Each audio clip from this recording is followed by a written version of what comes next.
All right, YouTube. Welcome to the very first episode of the T-Body Garage. I'm Josh Moore. We're going to be going over a little bit of what I have going on here personally as far as projects go. A little bit of what we're going to be seeing in upcoming videos. And we're going to go over a little bit of the race car stuff that I've got.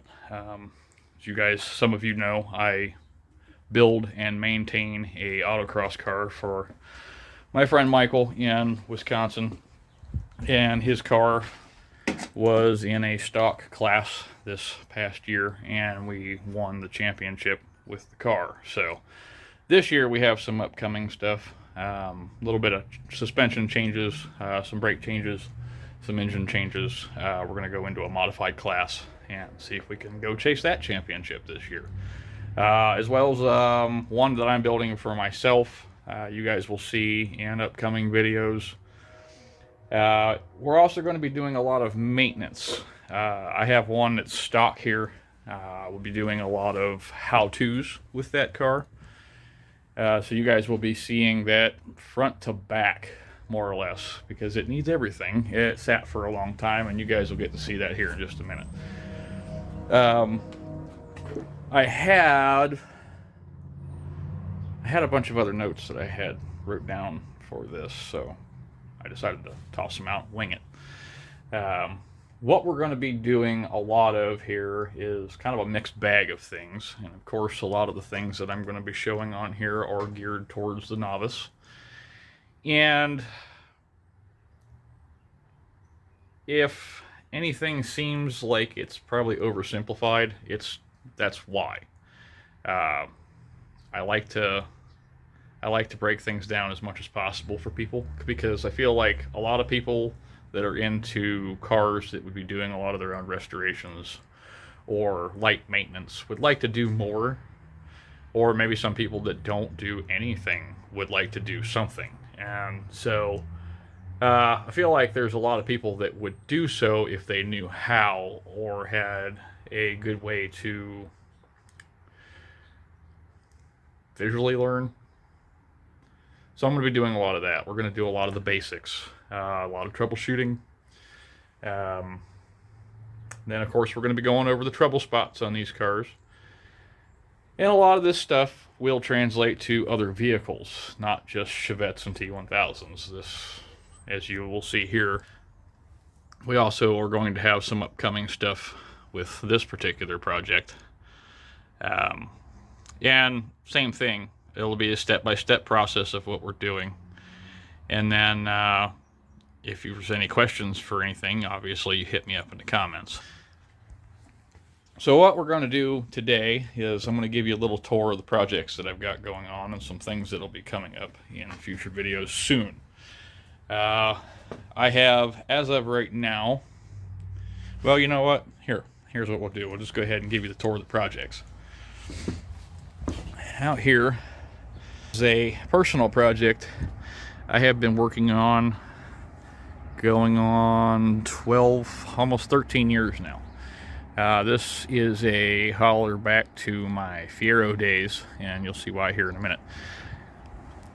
I decided that since my love of little Opels and Fieros go hand in hand because of their front suspension, why wouldn't a 4.9 V8 swap that was real common in the Fiero world, still is to some extent, why couldn't I do that on this car? And there's many reasons why I chose this engine. It's not the most ideal engine, but it makes enough power, and it weighs just the right amount of weight, and it sits just right in the car. We'll go over a little bit more of this as we go on. If you want to check out that particular car, on my personal page, I made this and 3 of my other cars public. Their albums are public, so you can see the build process. If you want to go to Facebook and check out my personal page, you can see those. Again, a little bit more look at it. It's a complete car. It has, this is a 1987 Chevette. It has 4-wheel disc brakes that I'm working out from a Saturn. We're going to try and keep the stocker end in it with this V8 for a little while until I supercharge it, and then it'll be a totally different animal. It is a loaded car. I've gone through the process of putting the tilt column in it, the delay wipers. It has the interior lighting package that these cars had as an option. Of course, air conditioning, rear defrost, stereo AM/FM radio. So it's going to be a nice car when it's all done. The goal is sometime here this year to have that engine running. Once that engine's running, and I've driven it just a little bit, then I'm going to pull it back apart, and we're going to be starting the body work on it, getting it painted, because it's not in great shape, but it's not in horrible shape either. And I'd like to keep it really nice. It's still a really solid car. Only got a couple little rough spots. There is also my 78. Now this is my up and coming autocross car. Excuse me, it's a little shaky. It's cold out here. This is my upcoming autocross car. And this is something that was going to be going on the Power Tour this year, and that did not happen. And so, luckily, in the midst of all this, the race car, which you'll see here in just a minute back here, had an engine failure, and we needed an engine right away. So the engine I had in this car is now in the race car, and so is the transmission. So this also has a brand new engine for it back here, and I have another transmission ready for it, so it's not like it was really needed. As a matter of fact, the one that's in the car, the race car right now, has 349,000 miles on it. I have a lot to do with this one. I still have some Fiero seats to put in it, and I have a lot of body work to do because it needs some floor patching. But I already have the van cluster swap done, and I have my boost gauge ready. This car is likely the one that's going to be getting a C20 LET. Would be the C20 GET to start with, which is the Turbo Sunbird 2-liter.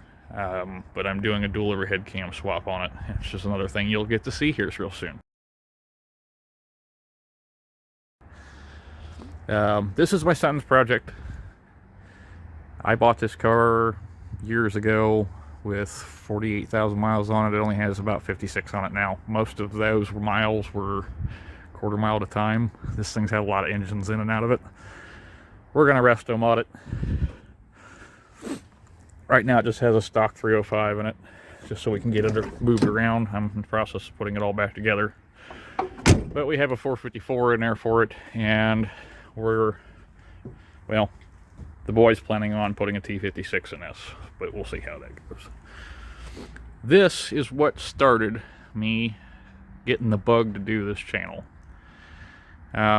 This and my now retired T1000 that donated the engine for this, that was in my 78 Outback.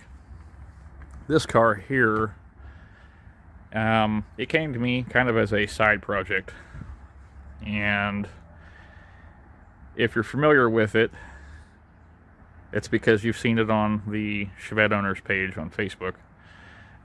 This is Skynet, as it says on the plate, as most people would know it. I don't remember exactly what Michael's nickname for this car is, but I've dubbed it the Cheddar Express for obvious reasons. It's from Wisconsin. But this car pushed every stock rule we possibly could this year, and it won its class. This was the one that won its class. We have some things we're doing to it now. There's a lot of changes coming. We have different wheels and tires coming. There is some engine revisions coming. As a matter of fact, this is going to be one you're going to be seeing some brake upgrades and some supercharger stuff on. As of right now, you're looking at an almost bone stock. Well, you are looking at a bone stock 1.6.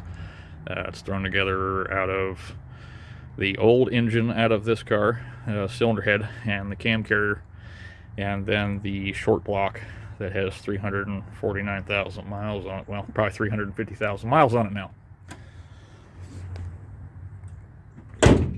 I will show you a clip of this thing running here.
This is another project that we're going to be doing. You guys are going to see coming up here real soon. This is my friend Aaron's car. It's here to have the transmission swapped from the automatic to a 5-speed. And I have it in basically what is a complete kit form. It's also going to be getting some carburetor work. As you see, the choke fell apart on it. Don't run real great right now. So we're going to be going through some carb tuning with it. Also going to be covering a couple problem areas with this car, which is the alternator bracket that is broken. That alternator wobbles back and forth when it runs. And the seams on the firewall and the cowl. This is going to be going in the garage. The fenders are going to be coming off of it. I'm going to show you how to get to these seams, how to address the leak problems, and how to have them not come back. So you'll be seeing a lot of this car as well.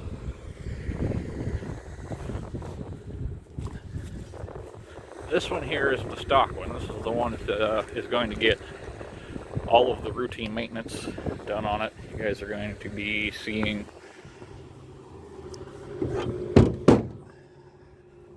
a how-to on how to do a tune-up on one of these with the air conditioning, for those of you that have them loaded. Also carburetor work on this one. I'm about to do a master cylinder swap on this because the master cylinder and the proportioning valve are shot. This car has 60-something thousand miles on it, and sat for about a decade in a driveway. A friend of mine brought it up to me and I resurrected it, and it went on the road for a little bit. I shook all the bugs out of it, and now the bugs have it sitting. I need to recover them, but I have the Fiero seats swapped into this car, as well as the van gauge cluster. I love the van gauge cluster because it gives you all your instrumentation. You don't get a tack, but you at least get to know what the rest of the important stuff's doing. This also has an AM/FM stereo option in it. However, I split the front speaker to two front channels, and I have a video on the Facebook page on how that was done. So you'll be seeing a lot of this one too. I am going over and resealing a bunch of stuff on this car. So you've now seen the how-to car, the race car, and one of the many cars that are here always getting service at the T-Body Garage. I'm not gonna post up the videos. If you want to go check them out, if you're interested in more Chevette content, I have a lot of stuff already on the Chevette Owners Facebook page, so make sure you go check that out. Also, my buddy Andy has a YouTube video of his own or a YouTube series of his own. He's building a supercharged 3800 car that was the original mock-up mock-up chassis for my 4.9 V8 build, and it's Low Expectations. I'm gonna make sure you go check him out on his channel and see what he's got going on. One other thing I have coming up real soon, it's not here, but it's coming up. I have another one coming this spring for this Rover V8. This particular one obviously is a Buick, but same deal. 5-speed Rover V8 swap. I'm going to be doing that, and another one of my monstrosities, a Cadillac Big Block. This would be my second one. I put them in without cutting the firewall. It's tight. My God, is it tight. Not sure that I'm going to go quite that tight with this one, but the car that's my now retired T1000, when it gets back over here and it gets some chassis, I have a fresh 472 out of the 70 DeVille that's itching to go in it over in PA. I just have to go pick up. So that's a little bit about what I've got going on here. A little bit about what's coming up, what you're going to see, and that probably doesn't even cover the tip of the iceberg on content that I'll have for this particular channel. I plan on doing some interviews with some other Chevette owners. We have an annual Chevette meet that comes up in the summertime. I believe usually in July. We do a whole weekend. And we had planned for this year, we were looking at having 40 cars come into Columbus, Ohio for our Chevette meet, our 6th annual Chevette meet, but because COVID, we didn't get a chance to do that. So you'll see some upcoming direct feed from the meets as well. A lot of this is an extension to try and get these little cars out there for you to enjoy as well. They had a lot of potential. They're a lot of fun. Right now they're cheap, but the values are starting to go up on them. If you're interested in getting into this, you probably want to get into them now. That's about all I've got for today that I really wanted to cover. Let me know how this first video went. I've got a few changes I'd like to do. I have some better camera equipment. I have a couple guys that want to help me do some filming, and of course my oldest wants to run some camera for me as well. So the video quality will probably get a little bit better as I get some heat out here in the garage. It won't be so shaky because I'm cold right now. But hopefully you like it. Make sure you hit that subscribe button and tell everybody about me. I hope to have some videos coming up here within the next week. I'm going to start doing the teardown on Aaron's car. We'll probably go over to my buddy's garage where he has a lift and a little bit more space. And we're going to head and get that 5-speed in there. So stay tuned. Till I see you next time, keep the shiny side up.